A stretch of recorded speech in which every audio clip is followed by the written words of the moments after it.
Hello everybody, Primetime Moff here for a little retro review for you. Now this week I'm going to pick something from TFNation. Now, going to TFNation this year was kind of dangerous. And I say it's dangerous because I was going with Paddy, Simon and Greg. I was going to spend a lot of time with the three, and the risk to my bank balance was high. My wife always jokes that Greg and I are good for each other in so many ways. We are not good for each other's bank balances. We absolutely enable each other on things we shouldn't buy, and we joked about that at the weekend. But Greg was actually pretty good this weekend because it's not really his kind of thing he buys. He didn't buy too many things. I probably enabled him more than he enabled me. But what she forgot was I was there with Simon, who on a weekly basis we chat about toys we would like to experience, which resulted in me buying toys that were on that list. One I am absolutely stoked to own, and that's what we're going to do a review of today. And that is, I'm going to see if I can get it to hold it together just in kind of hand. The other bits for the accessories are in a bag, but I just kind of want to grab the main bits. I am unbelievably happy to finally own this. You know, we talked about this on the show. I did say that I kind of want the other version of it. I now really want the other version of it to complete the set. I love the scourgery paint of this, so I kind of had to pick this up. So I picked it up from Nick from In Demand, and he did me a deal, which is very kind of him. That's falling away. So that's what I was worried about. So obviously it does transform. It's got gimmicks all over the place. But for me, as much as that's cool, that artwork on the side, the chrome on it, oh, it's just gorgeous, absolutely gorgeous. And like things like, you know, is this the point where it's like, we are just going to tell you that he's a transformer because we stick his name on the side. OP95 transformers on the back there. What an absolute beautiful. And then you've got this cab with this red onto black, absolutely stunning. I cannot tell you how truly happy I am to have this. I don't really know where I'm going to put me up because my Optimus spaces became a bit OTT. I don't actually know. And I've got behind the couch, I've got a kind of big kind of Cadillacs that's got more Optimuses and Megatrons on them. So there is more that I need to resolve at some point, and I don't really know how I'm going to do that or where I'm going to put them. But this guy is I'm going to find a space for him.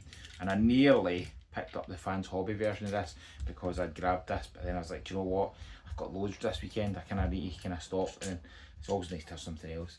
But look at that chonk on him, he is just stunning.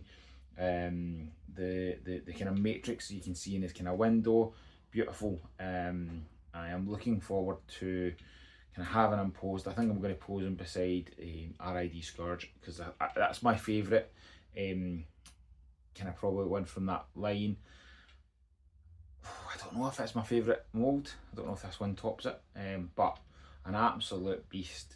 You know, to think how old this is and it still has that wow factor. And I picked up more G1 this year than I have ever done. I have more G1 in my collection probably because of this weekend, but a lot of the kind of books box reissues and the commemorative series stuff. And I am really excited to do something with that. I don't know what I'm going to do yet. I don't know where I'm going to put them, but I picked up a fair few. And as Simon and Paddy were joking, Simon was calling me Moffimus Prime because I bought more Optimus Primes than either of the two of them this weekend. I actually did get, I'm trying to think what I got. 1, 2, 3, 4, 5, 6, 7, 8 maybe 8 Optimus Primes. And for a guy that doesn't really collect Optimus Primes, I would say Simon is a bad influence. But if it gives you joy, is he a bad influence or a good influence?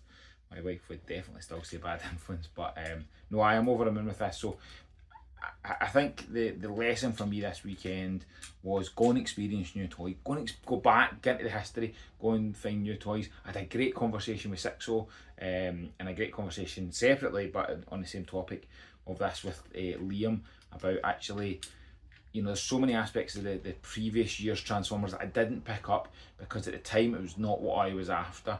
and I've talked about that, about picking up some of the Armada stuff. You know, Armada Laserbeak absolutely was what switched me off Armada the first time round.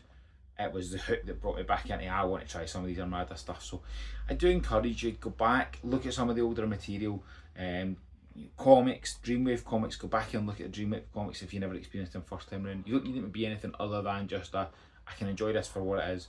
Go back, watch something like Beast Machines, something that people were like, oh, don't watch that. But actually now go back and watch it without having have it be so slavishly G1 that people wanted. And same with toys, go back and grab some of the older toys. That was absolutely the way I felt over TFNation this weekend. I picked up did I only pick up one?